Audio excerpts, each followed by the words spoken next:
Bonjour à tous, j'espère que vous allez bien. Aujourd'hui on se retrouve pour une nouvelle vidéo et en fait c'est un nouvel épisode de Tea Time with Julia, ici présente, et ce sera un épisode spécial Dr Love. Aujourd'hui, c'est la Saint-Valentin, je pense que vous ne passez pas à côté. Si vous êtes en couple, profitez-en avec votre chéri, même si actuellement c'est un peu compliqué, il n'y a pas de resto ou quoi. Il y a quand même moyen de faire des petites choses, commandez-vous un petit repas ou faites un bon petit repas, quelque chose. Profitez de votre chéri, c'est la journée pour. Si vous êtes célibataire, eh ben c'est pas une tare sincèrement, profitez aussi de votre célibat. Des fois on le regrette après quand on est en couple, on se rappelle des moments où on était tout seul et on se dit ah c'était le bon temps. Donc profitez-en et profitez-en aussi pour vous chouchouter, c'est pas une raison de pas profiter. Les Tea Time with Julia, si vous ne connaissez pas, c'est une émission que j'ai créée il y a 2-3 ans il me semble, avec un épisode avec Juliette, 2 épisodes avec Juliette, mon amie que j'embrasse. Qui en fait est une émission où le principe est je mange, souvent avec une invitée normalement, et j'essaye de donner des conseils avec la personne qui est avec moi sur un thème en particulier.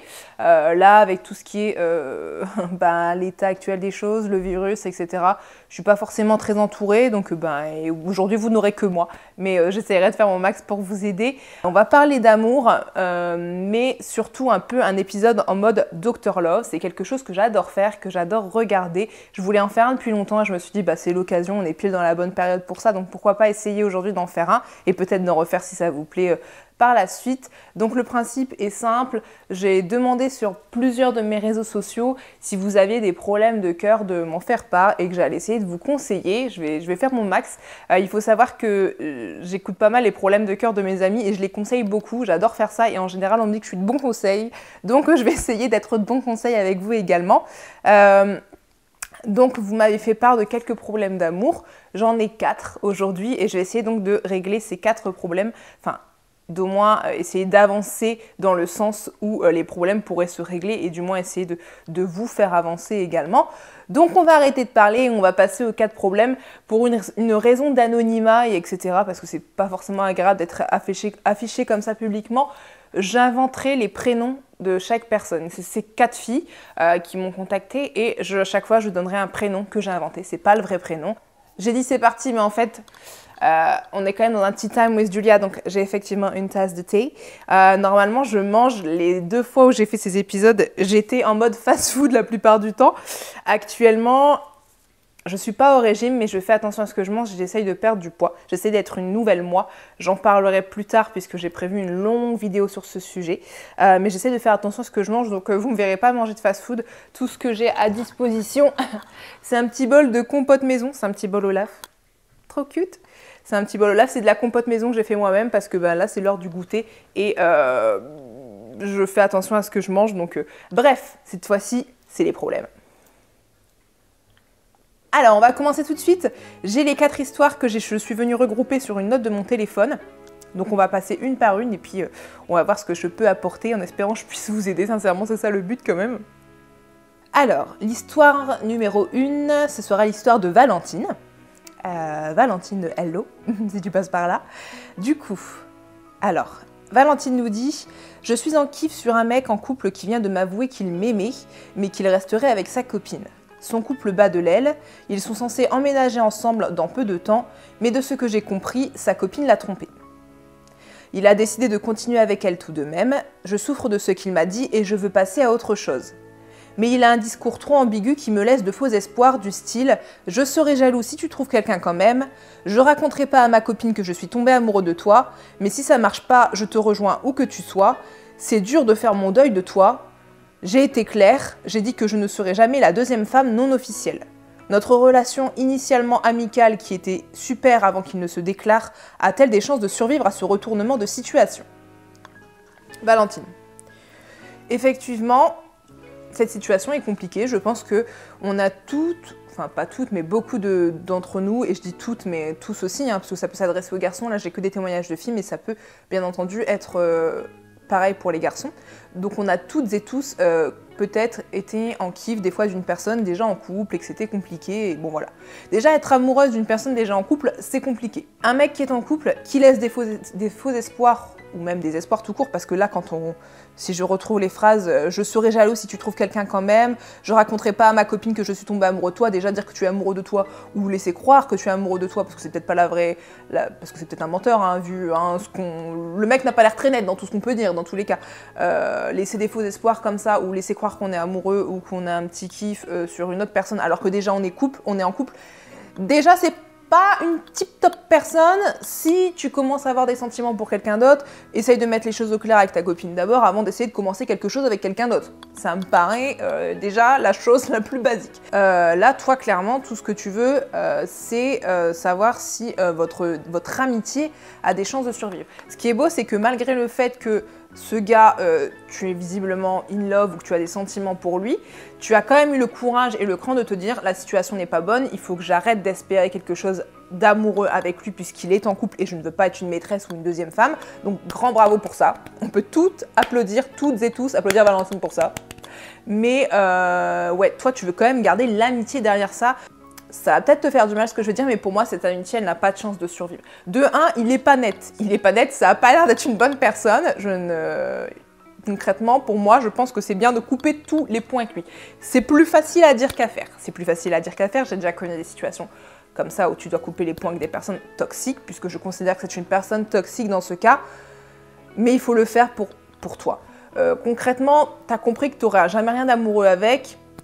Et en plus, tu as des sentiments pour lui. De un, quand tu continues à parler avec une personne que tu aimes et que tu sais que ce sera impossible, déjà ça fait mal. Ça fait mal parce que tu souffres. Toi, tu es amoureux, tu es amoureuse. Donc toi, tu souffres et si tu continues à avoir une relation même amicale avec cette personne, tu souffriras par rapport à tes sentiments amoureux et par rapport à ce fait de « j'aurais pu être avec lui », ça te fera toujours souffrir. Deuxième chose, tu as compris qu'il n'était pas forcément positif, pas forcément sympa, pas forcément net.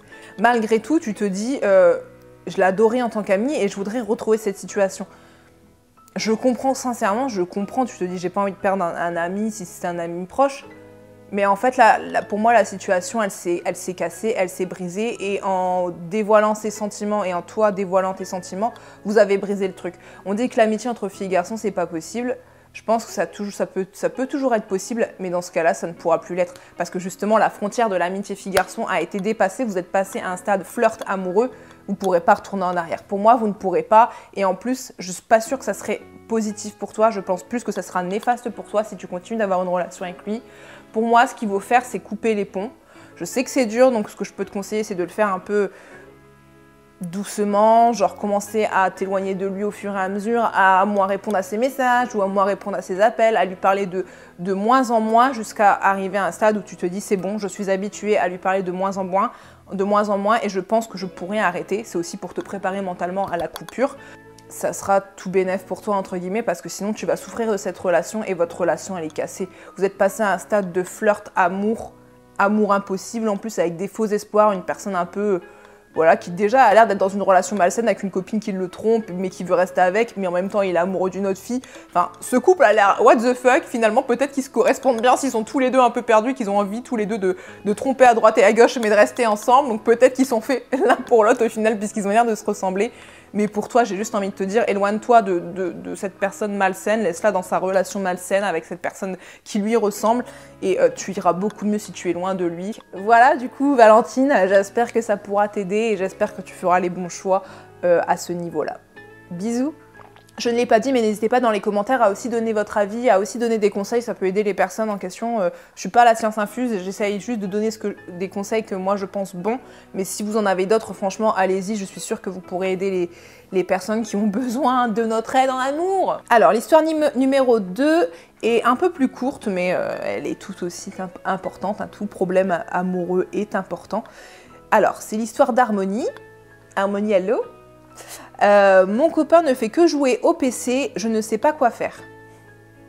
J'ai l'impression d'être en colocation, il est perdu dans son orientation et n'a plus aucune motivation. Je suis obligée de lui mettre un ultimatum. Bon là clairement on est dans un vrai problème et là c'est un problème de couple. Bon, d'ores et déjà, l'ultimatum en question, on pourrait se dire c'est quoi l'ultimatum? J'ai eu quelques réponses auprès d'Harmonie. L'ultimatum en question, ça serait, voilà, je te laisse un certain temps pour que tu trouves un travail ou que tu trouves une idée de carrière ou que tu trouves une idée d'études dans le sens de trouver ta voie au niveau carrière, ou sinon je te mets dehors puisque Harmonie vit donc avec son copain en question. Là c'est un problème parce qu'au final c'est un couple qui se détruit un petit peu avec une personne qui s'en rend pas compte. Parce que là, le copain qui ne fait que jouer au PC et qui ne sait pas quoi faire, et donc Harmonie ne sait pas quoi faire, et ce que je peux comprendre, parce qu'en fait on a un décalage entre deux personnes. Bon après ça c'est les caractères, il y a des personnes qui savent vraiment où ils vont directement et puis voilà, qui foncent, comme ça a l'air d'être le cas pour Harmonie, et il y a des personnes qui sont plutôt un peu peinards, pépères, qui prennent leur temps, et c'est pas forcément un mal, et ça veut pas dire que c'est un couple qui est incompatible, puisque comme on le dit, les contraires s'attirent. Voilà, c'est des phrases un peu bidons, mais les contraires s'attirent, et c'est vrai, les contraires s'attirent. Donc on a peut-être deux personnalités qui sont un peu opposées sur le plan du caractère, mais ça ne veut pas dire que pour autant ils ne sont pas faits pour être ensemble ou quoi. En aucun cas, c'est un couple qui peut fonctionner, même s'il y a deux caractères différents.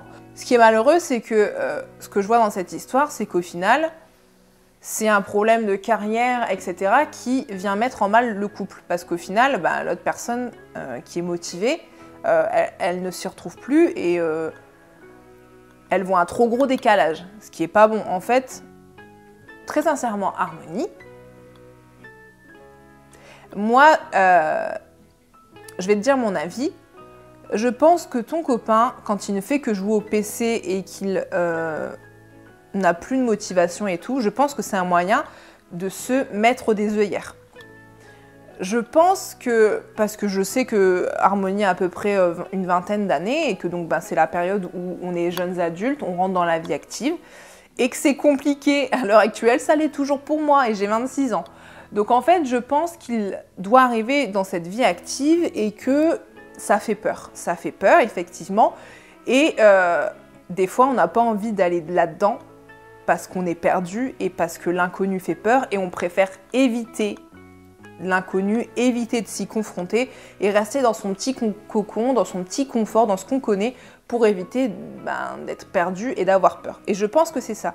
En fait, en ne faisant rien, en ne cherchant pas de job, en ne cherchant pas d'études à faire, en restant juste sur son ordinateur à jouer toute la journée, en fait, il s'occupe l'esprit et il oublie volontairement de penser au reste, à l'inconnu, à ce qui lui fait peur. Moi, je le vois comme ça.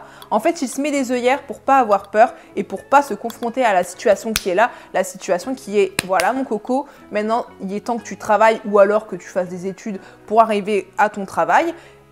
Tu es dans la vie active là maintenant, c'est maintenant que ça se passe. Il faut que tu te bouges et que tu y ailles.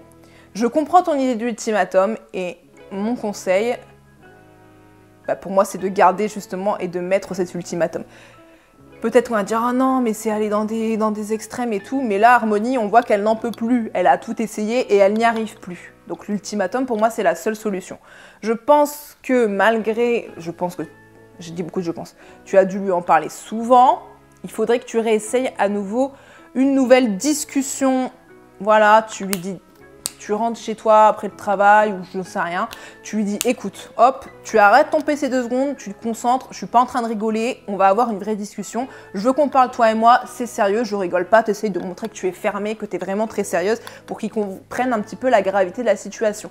Tu lui poses tous les problèmes que tu as, genre ça va pas, ça va pas, tu vois pas que moi je travaille, je mets en place notre vie et toi tu joues, j'ai pas besoin d'un enfant, j'ai besoin d'un homme qui construit sa vie avec moi. Ce que là, je ne retrouve pas en toi. Moi, j'ai pas besoin d'un enfant, j'ai besoin d'un conjoint, d'un copain, d'un futur mari, si tu veux te marier, j'en sais rien. Mais voilà, tu mets bien les choses au clair et tu lui fais comprendre qu'actuellement, ça ne va pas, ça ne te va pas. Si il ne prend pas au sérieux les choses, limite, tu hausses un peu le ton. Tu lui fais comprendre, non, là, en fait, je rigole pas. Il faut que tu m'écoutes, c'est du sérieux, je n'en peux plus. Tu lui fais vraiment comprendre par tous les moyens possibles que tu en as ras les fesses. Tu vois ce que ça apporte. Est-ce qu'il te dit, ouais, mais je sais pas du tout ce que je peux faire, j'ai besoin d'aide, etc. Si là, il te dit vraiment qu'il a besoin d'aide et tout, bah voilà, t'essayes de l'aider ou t'essayes peut-être de l'aider à chercher avec lui. Peut-être que avoir ton soutien, je sais pas si tu le fais actuellement, mais chercher avec lui des choses ou avoir des proches de sa famille ou quoi qui cherchent avec lui une solution, ça pourra peut-être l'aider parce que c'est peut-être quelqu'un qui a besoin qu'on le pousse. Moi, je sais que j'ai besoin d'avoir un soutien avec moi quand je fais des trucs importants comme ça et peut-être qu'il a besoin qu'on le pousse et qu'on le soutienne, qu'on cherche avec lui, qu'on lui dise bah ouais, bah peut-être que ça peut être bien, etc., etc. Si après que vous avez eu cette discussion, etc., rien ne change, il est toujours dans cette phase d'enfant qui joue aux jeux vidéo, et bien tu poses ton ultimatum, de toute façon tu n'y arrives plus. Et voilà, le but c'est pas de vous séparer. Tu lui fais bien comprendre que tu ne veux pas te séparer de lui, que tu l'aimes, etc. Mais que tu en es arrivé à un tel point que pour toi c'est plus possible et que s'il faut que tu le mettes dehors, parce que c'est ça l'ultimatum que tu m'as expliqué, s'il faut que tu le mettes dehors, et ben tu le feras parce que tu es arrivé à un stade où ce n'est plus possible, il n'a pas 5 ans, il doit aussi bosser comme tout le monde, il doit aussi se mettre dans la vie active et que tu ne peux plus continuer cette situation, que ce n'est plus vivable et tu lui laisses un laps de temps, je sais pas, on ne lui laisse pas 2 jours. Parce que bon, il faut quand même qu'il réfléchisse et qu'il puisse trouver quelque chose. Si tu vois que, par exemple, tu lui laisses, je sais pas, 2 mois et que tu vois que déjà 10 jours après, il n'y a aucun changement, le mec il s'amuse, il n'y a rien compris, et ben tu lui fais voir un avant-goût de ce qui pourrait lui arriver. Et par exemple, tu vas dormir chez une amie, tu vas dormir chez une amie 1 ou 2 nuits, ou quoi que ce soit, et tu ne le préviens pas forcément, par exemple, tu t'en vas, tu lui laisses par exemple un mot, ou tu lui envoies un SMS s'il rentre et qu'il ne te voit pas, admettons s'il fait quelque chose et qu'il rentre et qu'il ne te voit pas, il va t'envoyer un message ou quoi, tu lui dis « je suis partie, je ne te dis pas où je suis, et je reviendrai quand j'en aurai envie, puisque j'en ai absolument marre, j'en ai ras-le-bol, je t'ai posé un ultimatum, tu ne comprends toujours pas, donc j'ai besoin moi aussi de souffler, et je te laisse le temps de réfléchir et de voir si tu tiens sincèrement à nous, et si tu te rends compte un petit peu de la réalité de la vie, entre guillemets. Comme ça, tu t'en vas, toi tu t'aères un peu l'esprit, et lui ça le laisse un peu mariner dans son jus, comme on pourrait dire, et peut-être qu'il prendrait en compte cet ultimatum. Donc voilà, j'espère que ce conseil pourra t'aider, n'hésite pas à me donner des nouvelles. N'hésitez pas à aider Harmonie en commentaire, et Harmonie, tiens-moi au courant comme je viens de le dire, n'hésite pas à me donner des nouvelles, à me dire comment ça s'est passé derrière, et je te souhaite beaucoup, beaucoup d'amour, et j'espère que ça va s'arranger. Bisous. Bon, avant de passer au cas numéro 3, petite compote. J'ai mis de la cannelle. Sachez que la cannelle, c'est bon pour tout ce qui est diététique parce que ça coupe la faim. Voilà. Alors, l'histoire numéro 3, c'est l'histoire de Marina. Coucou Marina. J'adore faire ça. Alors, Marina nous dit, je vérifie mon micro. J'ai rencontré il y a quelques mois quelqu'un pour qui j'ai eu un gros crush. Le problème, c'est que nous n'habitons pas à côté. Ah. Quand je suis rentrée de vacances, donc visiblement c'était en vacances qu'ils se sont rencontrés, ouais, on a continué à parler sur les réseaux, mais je ne sais pas ce que cette relation peut donner. Je l'aime et je sais que c'est réciproque, mais est-ce que ça peut marcher une relation à distance, sachant qu'on est encore jeune, j'ai 16 ans et lui 17 ans. Ok. Oui, vous êtes encore jeune, vous n'êtes même pas majeur, donc... Alors, c'est une relation que moi j'ai déjà vécue, des amours de vacances, on en a tous plus ou moins, je pense. Et c'est vrai que c'est compliqué. Surtout quand on est jeune, puisqu'on n'a pas beaucoup de marge de manœuvre. Quand on est plus vieux, quand on est majeur et qu'on a la possibilité d'aller dans les endroits où habite justement la personne qu'on aime, si elle habite plus loin de chez nous, c'est déjà un peu plus simple, mais déjà c'est pas simple en soi. Et alors quand on est jeune, qu'on n'a pas de moyens, qu'on dépend de papa et maman et tout ça, qu'on n'a pas d'argent ni quoi que ce soit, c'est encore plus dur. Les histoires à distance, c'est compliqué. Je vais te dire un truc qui va peut-être pas te faire plaisir, mais quand on a 16 ans, des fois on a des histoires de 16 ans. C'est-à-dire c'est des petites histoires d'amour, elles viennent, elles partent, c'est pas du sérieux. Attention, je dis pas que quand on rencontre quelqu'un à 16 ans, ça ne peut pas être sérieux. Faux. On peut totalement rencontrer quelqu'un à 16 ans et passer toute sa vie avec, et c'est super. Et même plus jeune, des fois il y a des personnes qui se rencontrent à 10 ans et qui vivent leur vie ensemble. Moi je regarde des émissions comme Ça commence aujourd'hui, émission que je voudrais présenter d'ailleurs. Faustine, laisse-moi la place. Et c'est la plus belle des choses, et ce n'est pas impossible. Mais beaucoup de cas d'histoires de quand on est ado ne durent pas, c'est des histoires d'ado et ça finit. Bon. Si c'est du sérieux, que tu sens que c'est vraiment quelqu'un que tu aimes vraiment, que tu penses que c'est la bonne personne, même si c'est vite dit, quand on a 16 ans, on sait peut-être pas ce qu'on veut. Mais si tu penses que c'est la bonne personne, que c'est vraiment du sérieux, que vous êtes tous les deux dans une relation vraiment sérieuse et que vous voulez que ça marche, et ben faut pas perdre espoir, même si c'est dur. Les relations à distance, c'est dur. Là, tu me dis clairement, est-ce que ça vaut le coup? Bah, c'est à toi de voir, est-ce que ça vaut le coup? Est-ce que ça peut marcher? Ça dépendra de vous. Comme je te dis, si vous êtes vraiment amoureux, que ce n'est pas juste un flirt d'adolescence, il faut endurer la chose et se dire qu'à un moment ou à un autre, vous vous retrouverez et vous serez heureux. Vous ne vous verrez peut-être pas souvent, et si tu dois aller le voir, tu seras obligé d'en parler à tes parents et tout, parce qu'il ne faut absolument pas que tu partes quelque part sans en prévenir à tes parents, chez quelqu'un. On ne sait jamais chez qui tu peux tomber, il ne faut absolument pas faire ça, il faut toujours qu'il y ait une personne de prévenue, et sincèrement quelqu'un de responsable, si possible, les familles, et surtout là dans ces cas-là, franchement pour moi il faut prévenir les parents, il faut que les parents soient au courant, que les parents de ton copain soient aussi au courant, et que ça se passe bien et que tu partes pas chez quelqu'un qui pourrait être dangereux et quoi que ce soit. Il faut absolument pas faire ça, ne faites pas ça. Mais en vrai c'est pas infaisable, ça sera difficile, il y aura beaucoup de choses à endurer. Il y aura des disputes parce que forcément quand on se voit pas, ça crée aussi des quiproquos. Mais après, dites-vous que dans les couples, même dans les couples qui vivent ensemble, il y a des disputes et c'est très normal. Mais si vous surmontez tout ça, ça aura vraiment valu le coup, et il y a un moment ou un autre où vous vous retrouverez et vous vivrez ensemble et ce sera une histoire magnifique, je l'espère. Mais de là à te dire est-ce que ça vaut le coup, franchement, est-ce que ça peut marcher? Ça peut marcher si vous le voulez vraiment tous les deux. Et si vous êtes prêts et si vous avez les épaules à supporter les complications qu'entraîne une relation à distance, surtout quand on est jeune. Voilà, tiens-moi au courant Marina. De gros bisous à vous deux en espérant que ça se passe bien. Et c'est avec mon thé froid, à force de parler, que je passe à la 4e et dernière histoire, qui est l'histoire de Elena. Et Elena qui m'a fait un très long post en mode lettre, très mignon. Je vous le lis. Chère Julia, je regarde souvent tes vidéos, je trouve ta chaîne variée et tes maquillages sont trop beaux. Merci beaucoup Elena. Ça c'est des messages qui font plaisir. Je dis pas que les autres messages faisaient pas plaisir, hein, pas du tout, mais des petits commentaires comme ça fait toujours plaisir. J'ai vu ton appel à témoins et j'ai peut-être besoin de conseils. Je me suis inscrite au théâtre en début d'année. Avec la crise, on a fait les cours à distance, pas pratique, mais ça fait du bien de se vider la tête. Effectivement.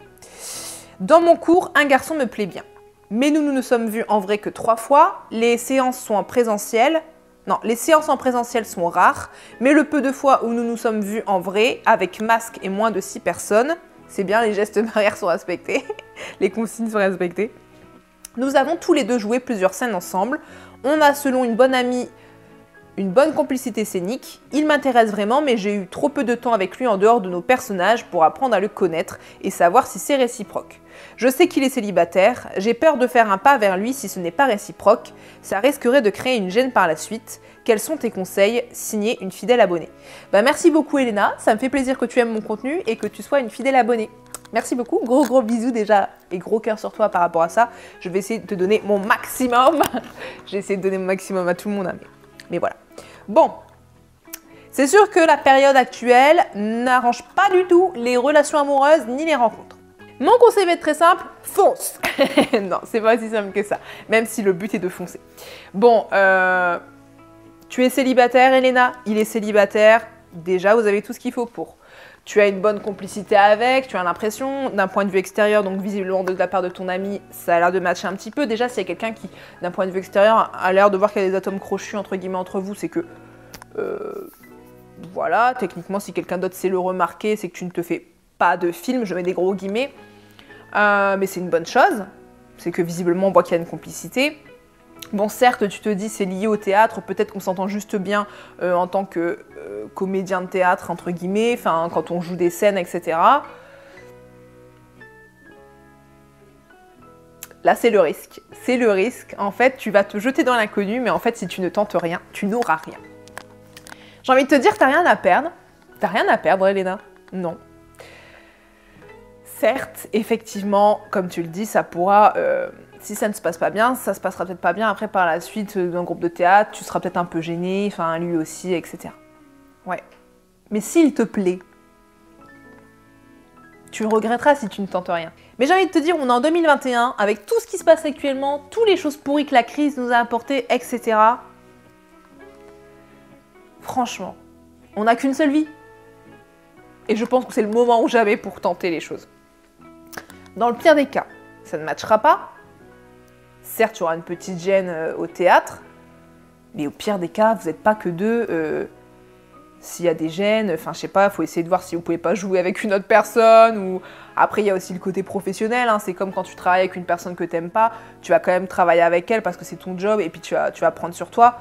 Voilà, je pense que ce sera pareil. Il y aura peut-être une petite gêne, surtout au début. Mais après, voilà, vous faut être pro tous les deux ou ne pas jouer une scène ensemble si c'est possible.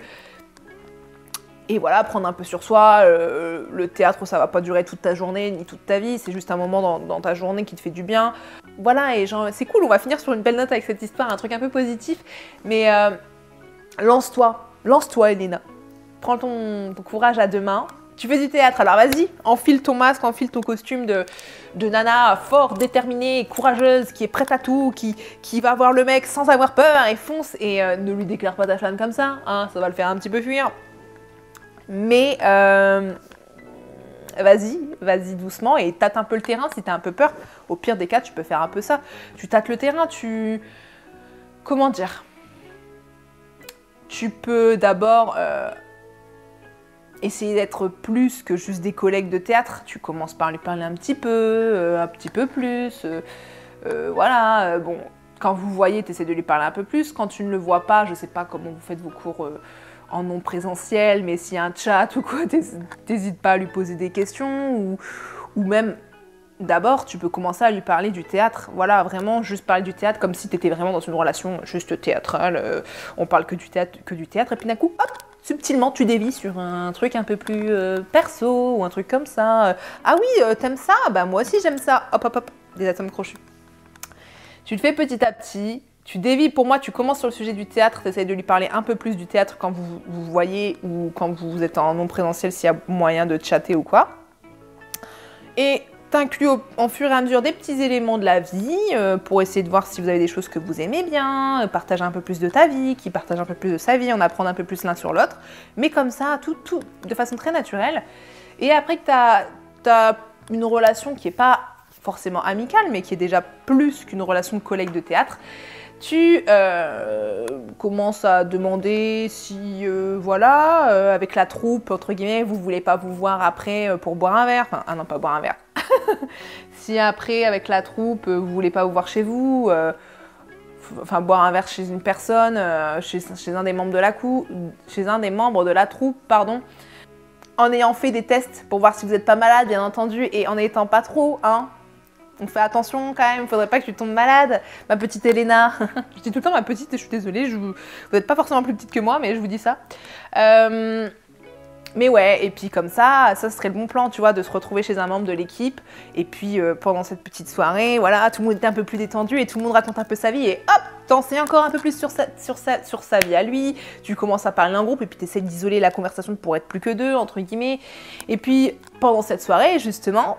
Enfin, pas soirée, parce qu'en fait, à 18h, c'est un peu compliqué avec le couvre-feu. Bon, pendant ce goûter chez une de vos collègues, hein, parce que l'apéro, c'est compliqué, n'hésite pas d'un coup à lui dire, bah écoute, au pire, on s'échange les numéros, comme ça, on peut parler de ça, si jamais vous avez des sujets en commun, ou tu vois. Et puis hop, dès que tu as son numéro, petit à petit, tu envoies un SMS, et tu vois si c'est réceptif. Et si c'est réceptif et qu'il répond assez vite, ou qui répond bien, ou qui te relance, t'hésites pas à en envoyer un peu plus, et tu vois. Et si vous commencez à vous parler très très souvent, sur plusieurs jours, techniquement c'est en bonne voie. Et puis après, voilà, les choses devraient se dérouler normalement. Et si tu vois plutôt que ça coince et qu'il veut pas trop parler, qu'il répond pas trop aux SMS, bah, tu sais que ça sera qu'amical, et voilà, tu arrêtes les choses avant que ce soit trop lancé et que ça devienne trop gênant après. Mais pour moi, il faut se lancer, on n'a qu'une seule vie. 2020-2021, c'était pourri, on veut de l'amour. Alors fonce, Elena, fonce, tu n'as rien à perdre. Tu n'as rien à perdre. Voilà, je te fais des gros bisous. Tiens-moi au courant cette histoire-là, surtout. Je veux du positif. Voilà, du coup, pour ces petits Dr Love, ce Tea Time with Julia, mais spécial Dr Love. À nouveau, je vous souhaite une bonne Saint-Valentin. N'hésitez pas à me dire si c'est quelque chose qui vous plaît, comme ça, de parler d'amour, etc. Si ça vous plaît, on le refera. Et avec grand plaisir parce que moi j'adore. On se retrouvera sur mes réseaux Instagram Julia Off. Je suis aussi sur TikTok, c'est Chaton J. Sur TikTok, je le marquerai de toute façon. Et j'ai Snapchat aussi. Chaton J également, il me semble. Je vous mets tout ça là de toute façon. Et puis, je vous dis à très bientôt pour une prochaine vidéo. De gros bisous. Ciao!